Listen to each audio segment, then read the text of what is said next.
प्रिय छात्रों, नमस्कार। मैं डॉक्टर अरुण कुमार देशमुख, प्रबंध शास्त्र संस्थान काशी हिंदू विश्वविद्यालय से आपके लिए लेकर आए हैं dynamics of business environment and legal framework. यह कोर्स मूल रूप से प्रकाश डालता है उन सारे पहलुओं पर जो कि व्यवसाय को प्रभावित करते हैं, उन सब कारकों की बात करता है जो व्यवसाय को प्रभावित करते हैं। उन्हीं कारकों की चर्चा करने के विषय में आज हम इस खंड में बात करेंगे सामाजिक पहलुओं की। सामाजिक पहलुओं की जो हम बात करेंगे उसमें मूल रूप से किस प्रकार सामाजिक और सांस्कृतिक पहलू व्यवसाय को प्रभावित करते हैं। पहले तो ये पहलू है क्या, इसके क्या घटक है और किस प्रकार से ये व्यवसाय को प्रभावित करते हैं, इन विषयों पर क्रमबद्ध अध्ययन आज के इस व्याख्यान में हम करने जा रहे हैं।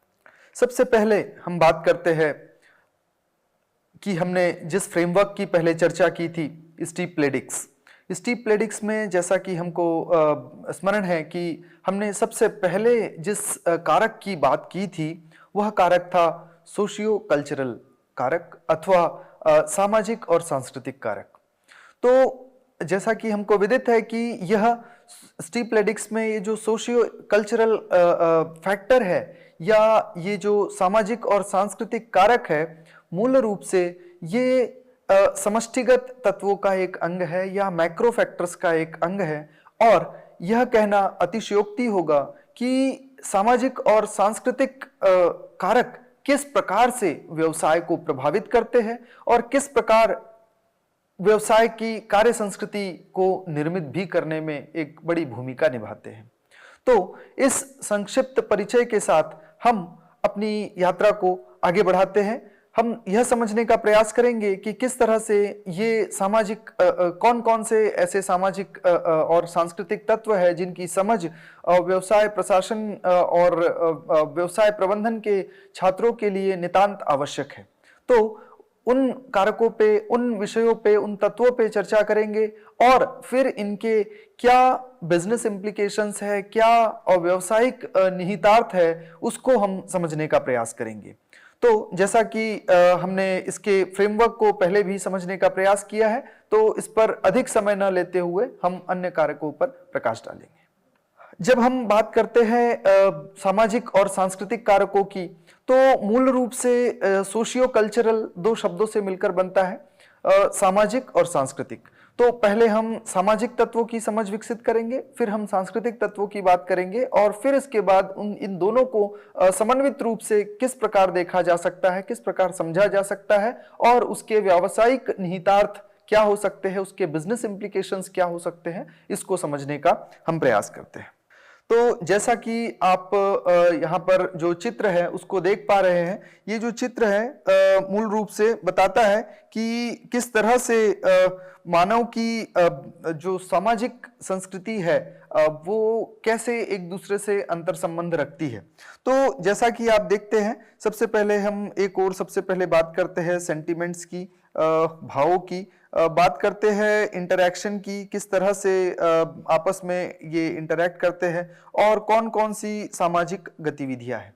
तो जब हम मूल रूप से समाज की बात करते हैं, तो जैसा कि हम सभी को विदित है कि मानव या मनुष्य एक सामाजिक प्राणी है और सामाजिक प्राणी होने के नाते यह समाज में रहना पसंद करता है। एकाकी जीवन यदा कदा अपवादों को यदि छोड़ दिया जाए तो हम मानव मूल रूप से समाज में रहना पसंद करते हैं।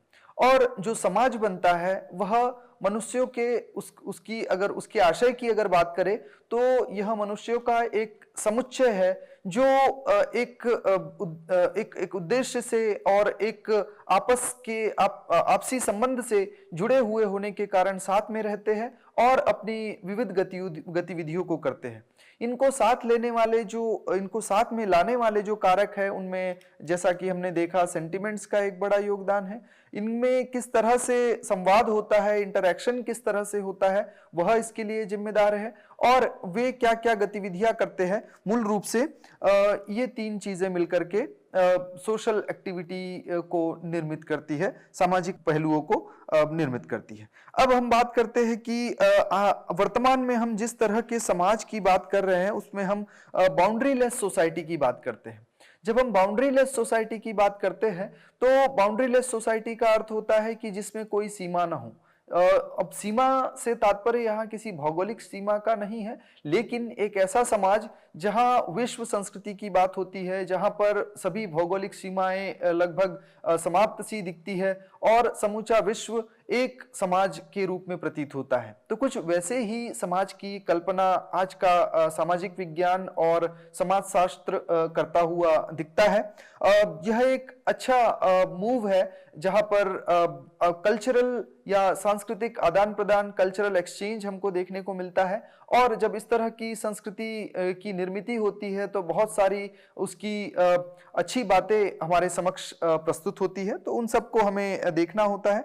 और मूल रूप से यदि इसके आशय को हम समझने का प्रयास करें तो जैसा कि इस स्लाइड में आप देख पा रहे हैं, तो हम इसको कहते हैं कि यह एक कम्यून है, यह एक समुदाय है। सोसाइटी एक समुदाय है जो जहां पर जीवन आगे बढ़ता है और जो लोग इस कम्यून में है, इस समुदाय में है, वे आपस में बड़े गहराई से एक समूह में निवास करते हैं।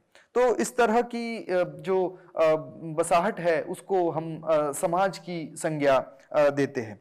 और जब हम भारत की बात करें मूल रूप से, कि भारत जो है मूल रूप से एक ऐसे सोशल सिस्टम या सामाजिक तंत्र की बात करता है जहां पर मल्टीट्यूड ऑफ स्मॉलर सोसाइटीज है, जहां पर कई सारी छोटी छोटी और सोसाइटीज हमको दिखाई पड़ती है।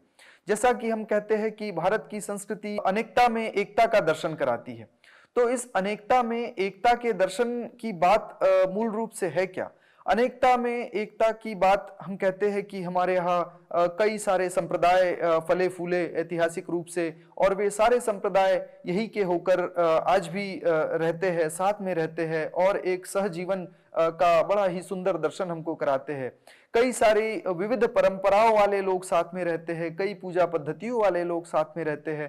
तो यह वैविध्य, इस वैविध्य में जब एकता के दर्शन होते हैं तो वह हमें भारतीय समाज का एक अच्छा दर्शन हम सबके सम्मुख प्रस्तुत करता है।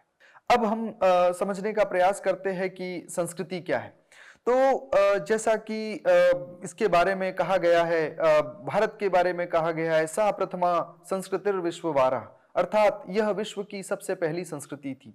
जब हम इसके हिंदी रूपांतर की बात करते हैं, कल्चर के हिंदी रूपांतर शब्द संस्कृति की बात करते हैं, तो जैसा कि इसके नाम से, इसके शाब्दिक अर्थ से हम समझने का प्रयास कर सकते हैं कि संस्कृति जो संस्कृत शब्द से कहीं न कहीं निकलती हुई दिखाई पड़ती है।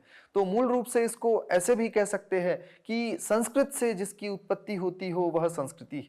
तो संस्कृत अर्थात एक भाषा, संस्कृत एक भाषा है जो मोड ऑफ कम्युनिकेशन, प्राचीनतम जिसको कहा जाए, प्राचीनतम मोड ऑफ कम्युनिकेशन अगर भाषा के रूप में सबसे पहले इस धरा पर कोई आया तो वह संस्कृत कही जाती है। सभी भाषाओं की जननी की संज्ञा इसको दी जाती है। तो वहां से संस्कृति की बात की शुरुआत हुई। इसका अगर हम और अन्य शाब्दिक अर्थ देखें तो सम्यक कृति, सम्यक कृति अर्थात जो श्रेष्ठतम कर्म है, क्री धातु से कृति बनता है, तो जो श्रेष्ठतम कर्म है उन श्रेष्ठतम कर्मों को जो हमारे पूर्वज करते आए हैं उनका जो उनकी संस्कृति, उनकी परंपराओं को, उनके कस्टम्स को, उनके रीति रिवाजों को जब हम जिस प्रकार आगे बढ़ाते हैं, उन सुंदर मूल्यों को जब हम आगे बढ़ाते हैं तो कहीं ना कहीं वह संस्कृति का एक बहुत अच्छा सुंदर चित्र हमारे समक्ष प्रस्तुत करता है। जैसा कि हमने भारत के लिए कहा, सा प्रथमा संस्कृतिर् विश्ववारा। तो जब हम इस सांस्कृतिक मूल्य की बात करते हैं कि यहाँ पर संस्कृति का प्रादुर्भाव सबसे पहले हुआ। जब हम संस्कृति की बात करते हैं तो सभ्यता की बात भी निसंदेह वहां पर आती है, सिविलाइजेशन की बात आती है। तो सिविलाइजेशन और संस्कृति दोनों, जो सभ्यता और संस्कृति दोनों अलग अलग शब्द हैं। सभ्यता की बात यहाँ विस्तार से कम करेंगे क्योंकि यहाँ पर मूल जो विषय है वह संस्कृति की बात करता है, सोशियो कल्चरल फैक्टर्स की बात करता है। तो समाज को एक तरफ अगर हम कंप्यूटर साइंस की भाषा में समझने का प्रयास करें तो समाज को अगर हम हार्डवेयर कह सकते हैं तो संस्कृति को हम उसका सॉफ्टवेयर कह सकते हैं कि समाज के लोग किस प्रकार आपस में व्यवहार करेंगे, किस प्रकार आपस में जुड़े हुए हैं, किस प्रकार वे अपने जीवन को आगे बढ़ा रहे हैं और किस प्रकार वे अपने नियम उपनियम रीति रिवाज और परंपराओं को लेकर आगे बढ़ रहे हैं। तो मूल रूप से वे मूल तत्व कहीं ना कहीं संस्कृति का ही एक अंग कहे जा सकते हैं। तो जब ये सारे संस्कृति का एक अंग है तो प्रश्न यह उठता है कि संस्कृति किन बातों से मिलकर के बनती है। तो हमने इसके उत्पत्ति के माध्यम से, शाब्दिक अर्थ के माध्यम से, संस्कृत के इसके ओरिजिन के माध्यम से संस्कृति को, कल्चर को समझने का प्रयास किया। अब हम देखते हैं कि इसको वर्तमान में किस तरह से हमारा जो बिजनेस मैनेजमेंट का जो लिटरेचर है, व्यवसाय प्रशासन का जो साहित्य है, वह किस तरह से संस्कृति या कल्चर को प्रस्तुत करता है। तो मूल रूप से वह इसे एक कम्युनिटी या एक समुदाय के व्यवहार के रूप में देखता है जिसका कि लंबे समय तक उसने पालन किया हो। इसमें सेल्फ की भी बात होती है, व्यक्ति की बात होती है, परिवार की बात होती है और समाज की बात होती है। बात होती है राष्ट्र की। तो राष्ट्र कैसे बनता है? कुछ व्यक्तियों का समुच्चय ही केवल राष्ट्र नहीं होता या कोई भौगोलिक इकाई ही राष्ट्र नहीं होती। मूल रूप से राष्ट्र की जो आत्मा कही जा सकती है वह उसकी संस्कृति ही होती है और भारत के विषय में भी लगभग हमें ऐसा ही देखने को मिलता है। यही इसकी संस्कृति ही है जिसने इसको आज तक जीवंत बनाए रखा हुआ है। 2000 वर्षों के स्वतंत्रता संग्राम में भी, इस संघर्ष में भी यदि कुछ जीवित रहा है तो वह भारत की आत्मा है, वह भारत की संस्कृति है और यही वह संस्कृति है, यही वो सॉफ्टवेयर है जिसने इसको चलायमान रखा है और आज भी जीवित रखा है। तो इसकी वैविध्य और इसकी सुंदरता को समझना व्यवसाय प्रशासन के छात्रों के लिए नितांत आवश्यक है। तो मूल रूप से ये जो संस्कृति है ये लोगों से बनती है। और आगे हम देखें तो हम बात करते हैं कि किस तरह से ये एक स्टिमुलेशन का काम करती है, किस तरह से ये प्रोजेक्ट करती है लोगों के बिहेवियरल पैटर्न में। हमको संस्कृति झलकती है कि लोग किस तरह से व्यवहार करते हैं, किस तरह से अपना जीवन व्यतीत करते हैं। तो वहां पर इसका वैविध्य हमको देखने को मिलता है। ठीक इसी तरह से इसमें बिलीफ सिस्टम की बात होती है, मान्यताओं की बात होती है, ज्ञान के स्तर की बात होती है, कला की बात होती है, नीति संबंधित मूल्यों की बात होती है। यहाँ पर बात होती है वैधानिकी की, कानूनों की और साथ में बात होती है रीति रिवाजों की और पारंपरिक मूल्यों की। तो ये सब एक साथ मिलकर के कहीं ना कहीं संस्कृति की निर्मिति करते हैं और किसी भी समाज को आगे बढ़ाने के लिए जिस चिरंतन मूल्य की आवश्यकता होती है वह उसकी संस्कृति ही होती है। तो इस संस्कृति की, कल्चर की समझ हमको नितांत आवश्यक है।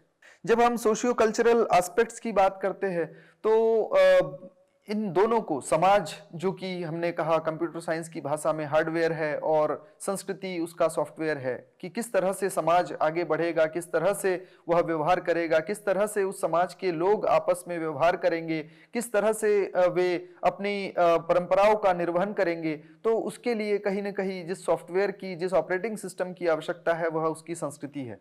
तो जब इन दोनों को हम साथ में लेते हैं तभी कहीं ना कहीं ये पूर्णता लेकर के आगे बढ़ता है। तो समन्वित रूप से जब हम इसको लेकर के चलते हैं, इसको जब हम मर्ज्ड रूप में साथ लेकर के चलते हैं, असिमिलेटेड रूप में, एकीकृत रूप में साथ लेकर के चलते हैं, तो उस अवधारणा को हम सोशियो कल्चरल पहलू या सामाजिक सांस्कृतिक पहलू के रूप में देख सकते हैं।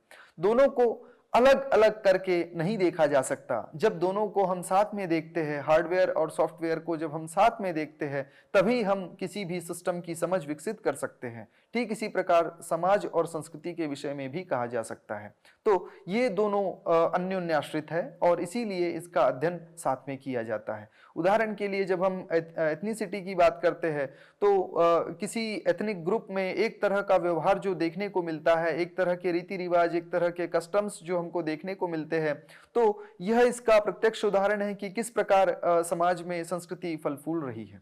तो इससे हम समझ सकते हैं कि दोनों का कितना गहरा अन्योन्याश्रित सा संबंध है।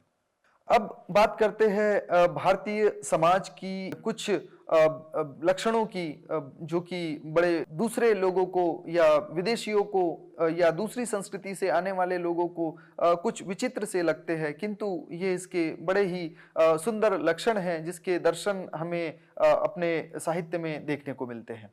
साहित्य में ही नहीं बल्कि जीवंत समाज में भी देखने को मिलते हैं। तो उन लक्षणों पर हम यहाँ पर प्रकाश डालेंगे, उन फीचर्स पर हम प्रकाश डालेंगे। तो जैसा कि हम सभी जानते हैं कि यह एक प्लूरल सोसाइटी है। आज पूरी दुनिया प्लूरलिटी की तरफ इशारा कर रही है, बात कर रही है कि प्लूरलिटी के लिए टॉलरेंस होना चाहिए, सहिष्णुता होनी चाहिए। समाजों में जो आपसी टकराव है, चाहे वो कितने भी विकसित देश हो, वहां पर एक समाज में अलग तरह का टकराव देखने को मिलता है। जहां भी वैविध्य है वहां पर वैविध्य आपस में टकराता हुआ दिखाई पड़ता है। लेकिन सहजीवन का एक सुंदर चित्रण जो हमें देखने को मिलता है वह भारत में ही देखने को मिलता है कि किस तरह से वैविध्यता होते हुए भी हम आपस में एक दूसरे से जुड़े हुए हैं, एक दूसरे के मूल्यों का सम्मान करते हैं। तो ये जो प्लूरलिटी का जो हमारा गुण है, हमारा जो लक्षण है, यह हमें पूरे विश्व में एक अलग पहचान देता है। और जैसा कि हम सभी जानते हैं कि प्लूरलिटी के साथ साथ प्लूरलिटी के कई सारे डायमेंशंस है, इसके कई सारे पहलू है।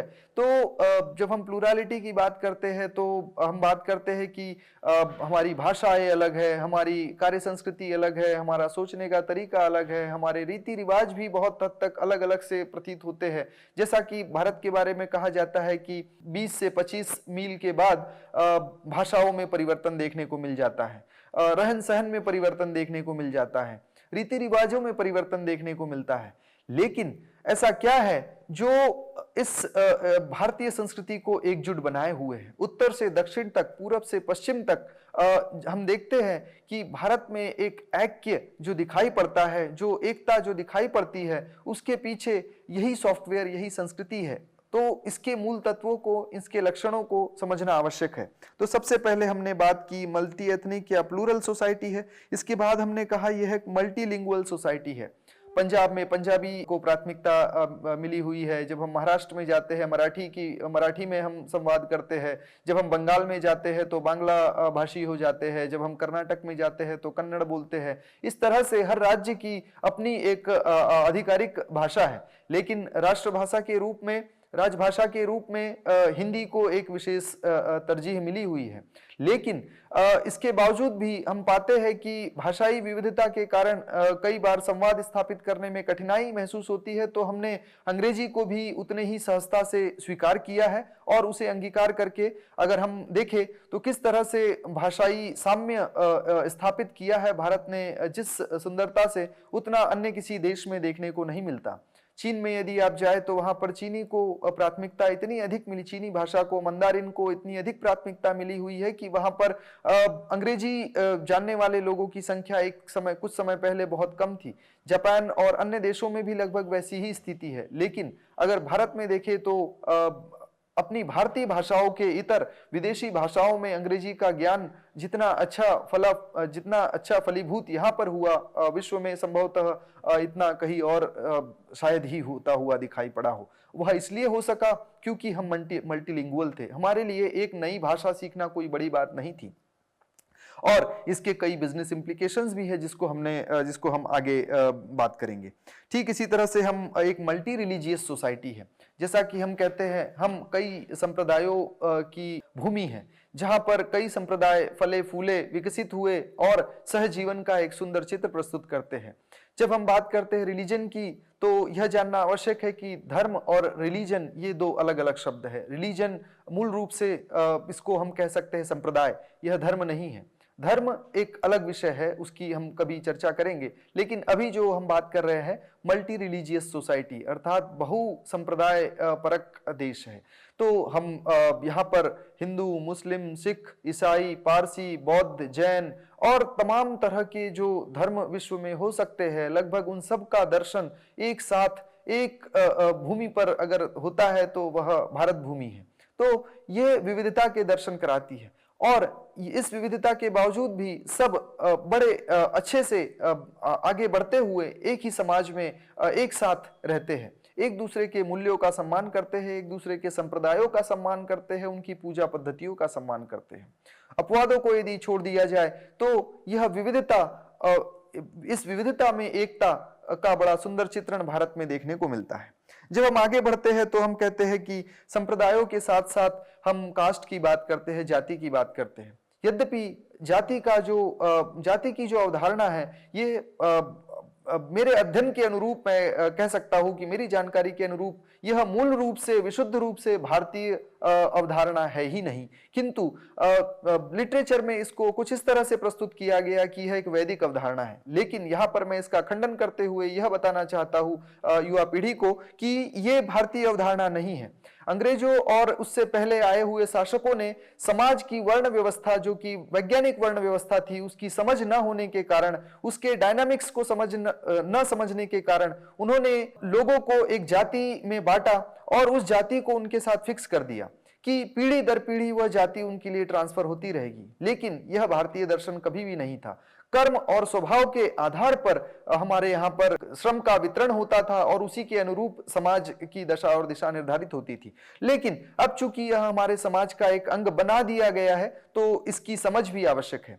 तो हम एक मल्टी कास्ट या बहुजातिगत समाज है, तो यह होने के बावजूद भी हमें ऐक्य है, एकता है। यह एक अगला फीचर है। इसके बाद हम कहते हैं यूनिटी इन डाइवर्सिटी, अर्थात अनेकता में एकता। यह सबसे सुंदर पहलू है भारतीय परंपरा का, भारतीय संस्कृति का। इसके बाद हम बात करते हैं कि मूल रूप से देखें तो एक पैट्रियार्कियल सोसाइटी या पितृसत्तात्मक समाज के रूप में भारत को देखा जाता रहा है। ठीक इसी तरह से हम बात करते हैं कि भारतीय समाज में कुछ ट्राइब्स हमको देखने को मिलती है, जनजातीय समूह देखने को मिलते हैं। ठीक इसी तरह से अगर हम फैमिली सिस्टम की बात करें तो बड़ी ही समृद्ध पारिवारिक व्यवस्था हमारे ऋषियों मुनियों ने यहाँ पर विकसित की और जॉइंट फैमिली सिस्टम का जो कॉन्सेप्ट है यहाँ पर बड़े बृहद रूप में देखने को मिलता है, जो कि जिसका विघटन हमने पिछले कुछ वर्षों में देखा और उसके अपने कारण है। किंतु फिर भी आज भी यह परंपरा जॉइंट फैमिली सिस्टम की या संयुक्त परिवार की आज भी भारत के गांव में तो निश्चित रूप से देखने को मिल ही सकती है। किनशिप सिस्टम या किस तरह से रिश्ते नाते आपस में संबंधित है, तो जब हम किनशिप सिस्टम की बात करते हैं तो लोगों में जो जुड़ाव होता है, लोगों में जो रिश्तेदारी होती है, वो मूल रूप से दो भागों में उसको बांट करके देखा जाता है। एक जो रक्त से संबंधित होते हैं, बाय ब्लड एक जो संबंध स्थापित होता है, और दूसरा जो अफिनिटी से जो संबंध स्थापित होता है। उदाहरण के लिए विवाह को अगर हम ले तो यह एक सामाजिक संस्था है जो कि अफिनिटी से निर्धारित होती है। उसका संबंध रक्त से न होकर के, ब्लड से न होकर के अफिनिटी से बनता है। दोस्ती का एक संबंध है, मित्रता का एक संबंध है, वह भी कहीं ना कहीं अफिनिटी बेस्ड संबंध है। कार्यस्थल पर जो संबंध बनते हैं वे भी अफिनिटी आधारित संबंध है। लेकिन जब हम रक्त आधारित संबंध की बात करते हैं तो किस तरह से प्रॉपर्टी ट्रांसफर होगी एक पीढ़ी से दूसरी पीढ़ी में, वह रक्त आधारित या ब्लड रिलेशन से निर्धारित होती है और पितृसत्तात्मक रूप से वह आगे बढ़ती है। ठीक इसी तरह से हम देखें तो हमारे यहाँ पे बड़ा ही सुंदर मिश्रण देखने को मिलता है स्पिरिचुअलिज्म और मटेरियलिज्म का। अर्थात एक तरफ हम इन दोनों को बड़े सुंदर तरीके से साथ में लेकर के चलते हैं। भौतिकता और अध्यात्म का बड़ा सुंदर जो निरूपण है, बड़ा ही सुंदर मिश्रण हम सबके जीवन में, सब भारतीयों के जीवन में देखा जा सकता है। धार्मिक होना और आध्यात्मिक होना दो अलग बातें हैं।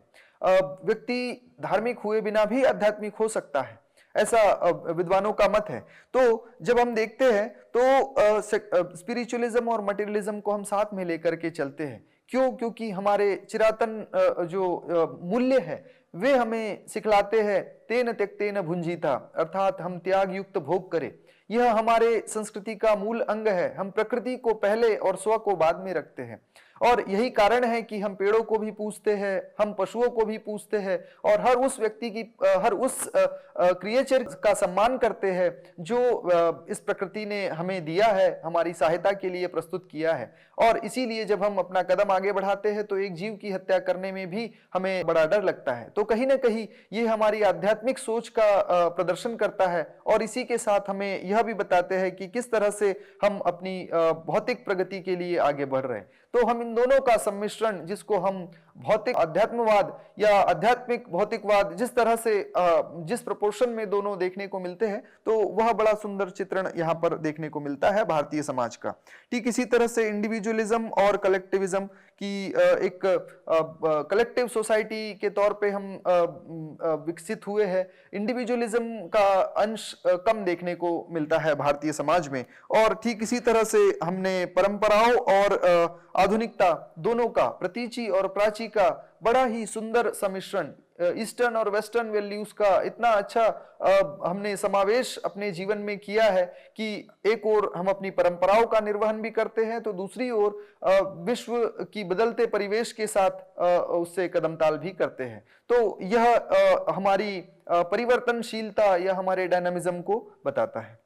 अब बात करें effects of society and culture on business, कि किस तरह से सोसाइटी और कल्चर एक दूसरे को प्रभावित करते हैं, ये तो बात हमने की। इसके साथ ही अब हम बात करने वाले हैं कि किस तरह से ये दोनों मिलकर सोशियो कल्चरल फैक्टर्स बिजनेस को प्रभावित करते हैं, व्यवसाय को प्रभावित करते हैं। तो जैसा कि हम सभी जानते हैं कि कंज्यूमर प्रेफरेंसेस हमारे किस तरह से निर्धारित होते हैं, हम क्या पहनने वाले हैं, हम क्या खाने वाले हैं, यह जो हमारी चॉइसेस है एक ग्राहक के रूप में, यह कहीं ना कहीं हमारे सामाजिक मूल्यों या हमारे सांस्कृतिक मूल्यों से ही निकल करके आती है। तो जब हम किसी कपड़े को खरीदने जाते हैं तो हम देखते हैं कि भारतीय ग्राहक जिस तरह से उसको खरीदेगा उसमें एक अंतर हमें देखने को मिलता है जब हम तुलना करते हैं किसी अमेरिकन ग्राहक के साथ उसकी, या यूरोपियन ग्राहक के साथ। तो हम मूल रूप से एक अलग तरह का व्यवहार प्रस्तुत करते हैं। तो यहाँ पर जैसा कि हमने कहा स्पिरिचुअलिज्म और मटेरियलिज्म, तो हम अपने मिनिमलिस्टिक अप्रोच के साथ आगे बढ़ते हैं। हमें जितनी आवश्यकता है हम उतना ही लेने का प्रयास करते हैं। एक और कहा जाता है कि हमारे पास आय के साधन कम है, इस वजह से हम कम खरीदते हैं, यह तो एक विवशता हो सकती है। लेकिन एक सांस्कृतिक विशेषता हमारी है कि हम आवश्यकता से अधिक संग्रह पर विश्वास कम करते हैं। जितनी आवश्यकता है उतने ही संसाधनों को हम जुटाते हैं। तो निस्संदेह यह हमें हमारे प्रकृति प्रेम को दर्शाता है। तो मूल रूप से जब इस तरह के मूल्य किसी समाज में होते हैं तो वहां पर कंज्यूमरिस्टिक सोच को स्थापित करना कई बार व्यवसायों के लिए कठिन जान पड़ता है, पेचीदा जान पड़ता है। तो ऐसे स्थिति में कंजम्पशन का प्रचार प्रसार करना, उसको प्रमोट करना कई बार उनके लिए कठिन जान पड़ता है। ठीक इसी तरह से हम टेक्नोलॉजी और सोशल ट्रेंड्स की अगर बात करें तो जिस तरह से हमने मोबाइल पेमेंट्स को स्वीकार किया और अंगीकार किया, और आज की तारीख में जितना आसान पेमेंट करना भारत में है उतना संभवतः किसी देश में नहीं है। पश्चिमी देशों में भी आपको पेमेंट करने के लिए या तो कैश या फिर कार्ड नितांत आवश्यक है, लेकिन यहाँ पर मोबाइल पेमेंट्स विशेष रूप से कोविड के बाद इतने प्रचलित हुए कि अब लगभग हमारी सोसाइटी कैशलेस हो गई। तो ये हमारे किसी भी नई टेक्नोलॉजी की स्वीकार्यता के गुण को प्रदर्शित करता है। तो यह कहीं ना कहीं हमारी प्लूरलिस्टिक सोसाइटी का ही परिणाम है। ये इसका एक बड़ा सुंदर बिजनेस इंप्लीकेशंस यहाँ पर हमको देखने को मिलता है। ठीक इसी तरह से बिजनेस प्रैक्टिस और एथिक्स की अगर बात करें तो हमारे यहाँ पर हमारे आचार संहिता के रूप में हमारे धर्मशास्त्र है जो हमें जीवन जीने की कला सिखाते हैं। तो हमारा जो एथिक्स है कहीं ना कहीं उन्हीं धर्मशास्त्रों से प्रभावित दिखता है, और हमारी जो बिजनेस प्रैक्टिसेस भी है वे भी कहीं ना कहीं वहीं से निकल कर आती हुई दिखती है। उदाहरण के लिए हम बात करते हैं कॉर्पोरेट सोशल रिस्पॉन्सिबिलिटी की। तो कॉर्पोरेट सोशल रिस्पॉन्सिबिलिटी का ये जो कॉन्सेप्ट है भारत के लिए नया नहीं है। अगर हम मूल रूप से देखें तो हमारे यहाँ पर जो दान की परंपरा है वह बहुत पुरानी है। कहा जाता है कि आपकी जितनी आय है उस आय का दशमांश हमें सामाजिक कार्यों के लिए लगाना चाहिए, निश्चित रूप से लगाना चाहिए। यह हमारे धर्मशास्त्र हमें सिखाते हैं। आज वर्तमान में हम देखें तो जो कॉर्पोरेट सोशल रिस्पॉन्सिबिलिटी का कॉन्सेप्ट है वह बिजनेस के ऊपर एक तरह से लादा गया कॉन्सेप्ट है, जबकि नैसर्गिक रूप से हमें धर्मशास्त्रों ने कहा कि अपनी आय का दशमांश, अर्थात कोई व्यक्ति अगर 100 रुपए कमाता है तो उसे 10 रुपए अपने सामाजिक उत्तरदायित्वों पर, सामाजिक दायित्वों पर खर्च निश्चित रूप से करने चाहिए। तो उसका निरूपण कहीं ना कहीं हमें अपनी कॉर्पोरेट सोशल रिस्पॉन्सिबिलिटी के कॉन्सेप्ट में देखने को मिलता है। इसके साथ साथ अगर हम फिलैंथ्रोपी को देखें, जिस तरह से कंपनीज ने अपनी फिलैंथ्रोपी के कॉन्सेप्ट को प्रमोट किया लंबे समय तक, तो वह भी कहीं ना कहीं उस दान की चिर पुरातन परंपरा का ही पुनर्जीवन सा प्रतीत होता है।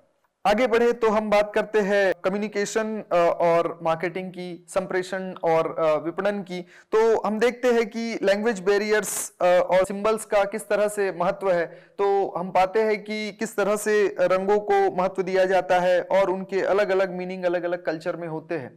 तो मूल रूप से जैसे हम सफेद रंग को लेते हैं तो सफेद रंग के कपड़ों में यदि किसी नारी को किसी विज्ञापन में दिखाया जाए तो उसे भारतीय समाज में मूल रूप से संभवतः अच्छे रूप में नहीं देखा जाएगा, क्योंकि वह उसको देखा जाता है कि जो विधवा महिलाएं होती है वे उसको धारण करती है। तो कहीं ना कहीं हमारे मूल्य हमारी परंपराओं से निकल करके आते हैं और उस तरह से किस रंग का क्या महत्व होगा और उसका संप्रेषण में, संवाद में किस तरह से उसका इंटरप्रिटेशन होगा, उससे हमें पता चलता है कि किस तरह से सोशियो कल्चरल वैल्यूज हमारे उसका पार्ट है।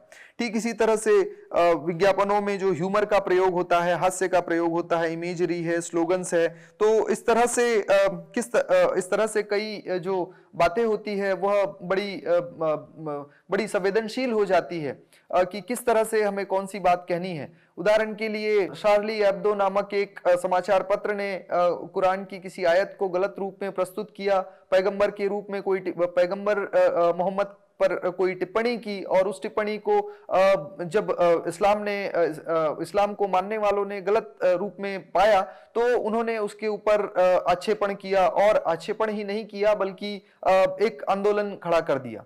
तो इससे सिद्ध होता है कि हमें किस तरह से सांप्रदायिक मूल्यों को ध्यान में रखते हुए अपने संप्रेषण को करना है। तो चूंकि विविधता अधिक है तो इन सब मूल्यों का भी हमें ध्यान रखना नितांत आवश्यक है। ठीक इसी तरह से लीगल और रेगुलेटरी एनवायरनमेंट की बात करें तो किस तरह से लेबर राइट्स अलग अलग देशों में अलग अलग तरह से प्रस्तुत किए जाते हैं। ठीक इसी तरह से जो विज्ञापन से संबंधित रूल्स है, नॉर्म्स है, लगभग हर देश में उसके लिए अलग अलग तरह के नॉर्म्स बने हुए हैं।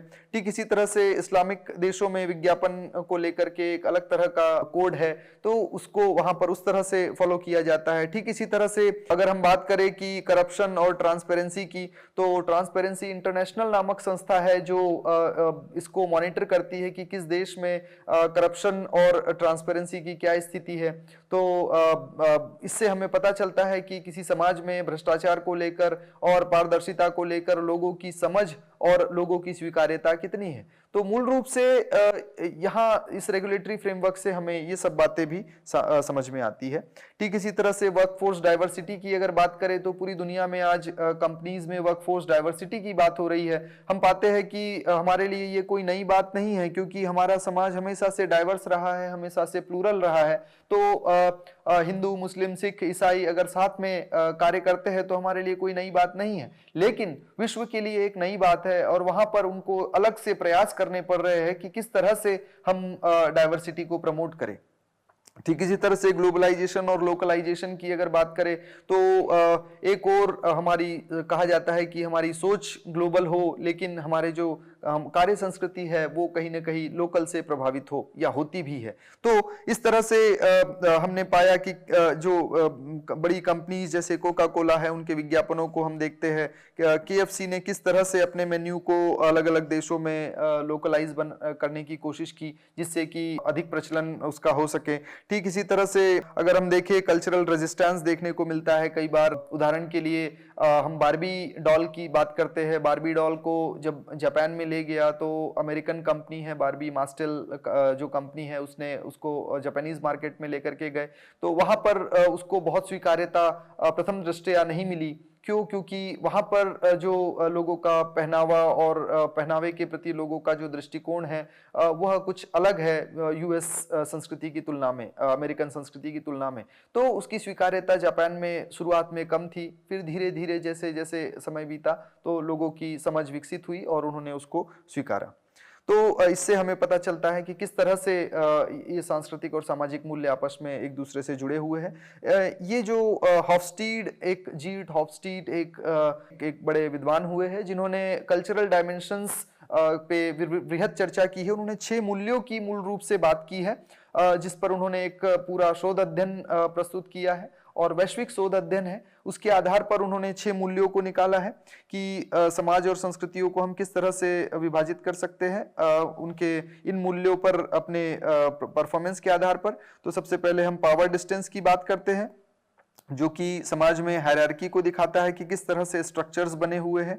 ठीक इसी तरह से इंडिविजुअलिज्म और कलेक्टिविज्म की बात होती है कि समाज इंडिविजुअलिस्टिक है, व्यक्तिपरक है या समुदाय परक है। तो जैसे भारत के बारे में कहा जाता है कि हम एक समुदाय परक देश है, जबकि अमेरिका के बारे में कहा जाता है कि वह एक इंडिविजुअलिस्टिक सोसाइटी है, व्यक्तिपरक समाज है।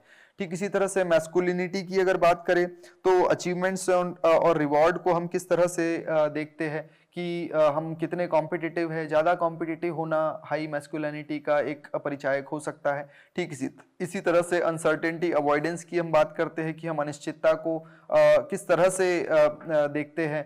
एम्बिग्विटी टॉलरेंस कितना है, दुविधा की स्थिति में हम किस तरह से अपने आप को हम ठीक पाते हैं। तो भारत में ये स्तर कुछ अधिक देखने को मिलता है क्योंकि हम एक प्लूरलिस्टिक सोसाइटी में निवास करने वाले लोग हैं। ठीक इसी तरह से हम ओरिएंटेशन की बात करें तो long term orientation versus short term orientation की बात होती है। तो कितनी प्रोग्रेसिवनेस है समाज में, उसको लेकर के बात होती है। ठीक इसी तरह से जो इंडल्जेंस है उसमें ग्रेटिफिकेशन ऑफ नीड्स की बात होती है कि कितने मटेरियलिस्टिक सोसाइटी है, लोगों में मटेरियलिज्म, भौतिकता के प्रति कितना आकर्षण है। इस तरह से हम पाते हैं कि जैसे कि यहाँ पर भारत और अमेरिका के बीच में एक तुलना दिखाई गई है। तो इसमें हम देख सकते हैं कि जो गाढ़े रंग का कॉलम है ये भारत को दिखाता है, जबकि ये जो हल्का रंग है ये यूएस का प्रतिनिधित्व करता है।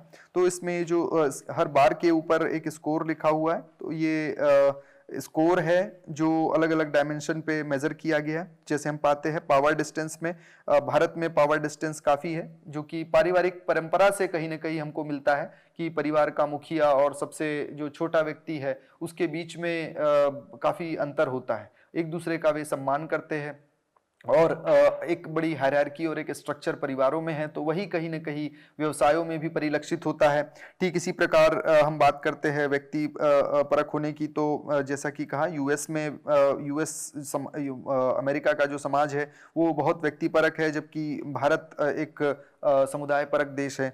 ठीक इसी तरह से मैस्कुलिनिटी की अगर बात करें, कॉम्पिटिटिवनेस की बात करें तो यूएस में वह थोड़ी अधिक है अपेक्षाकृत भारत की तुलना में। ठीक इसी तरह से एम्बिग्विटी टॉलरेंस या अनसर्टेनिटी अवॉइडेंस की अगर बात करें तो इसमें बहुत अंतर देखने को नहीं मिलता है, लेकिन फिर भी थोड़ा अंतर है भारत और अमेरिका में। लॉन्ग टर्म ओरिएंटेशन की अगर बात करें तो हम दूरगामी सोच को लेकर के चलते हैं। हम किसी एक या वर्तमान में क्या होगा केवल उसकी बात को ध्यान में नहीं रखते हैं, बल्कि एक दूरदृष्टि के साथ अपने जीवन को जीते हैं और उसी के अनुरूप अपना आचरण करते हैं। इसलिए हमारा जो स्कोर है वह अमेरिका की तुलना में अधिक देखने को मिलता है। ठीक इसी तरह से इंडल्जेंस, मटीरियलिस्टिक या मटीरियलिज्म के प्रति झुकाव लोगों का, तो अमेरिकन सोसाइटी में निश्चित रूप से अधिक है, भारत में ये बहुत कम है क्योंकि हमारा जो अप्रोच है वो मिनिमलिस्टिक है। तो इससे हम समझ सकते हैं कि किस तरह से हमारी संस्कृति हमारे जीवन में परिलक्षित होती है और यह किस तरह से व्यावसायिक मूल्यों को भी प्रभावित करती है या कर सकती है। तो कोई भी कंपनी अगर भारतीय बाजार में आ रही है तो इन 6 कल्चरल डायमेंशंस पे भारत की स्थिति क्या है उसका अध्ययन करके बहुत हद तक अपनी रणनीति, अपनी कूटनीति निर्धारित कर सकती है। तो इसी के साथ हम सोशियो कल्चरल एस्पेक्ट्स पे, सामाजिक सांस्कृतिक एस्पेक्ट्स पे अपनी बात को यही विराम देते हैं। धन्यवाद।